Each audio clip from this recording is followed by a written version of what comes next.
We like to say that architecture has always to give a gift to the city, has to offer a free space to people to have the possibility have relationships, but in a really protected space.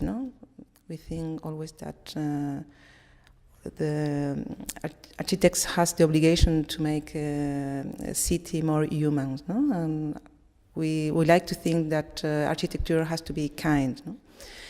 The other themes we bring is about the heritage and the old city, the city centers, historic city centers, and how to work on it, trying to bring the life on it, and how to do it more permeable.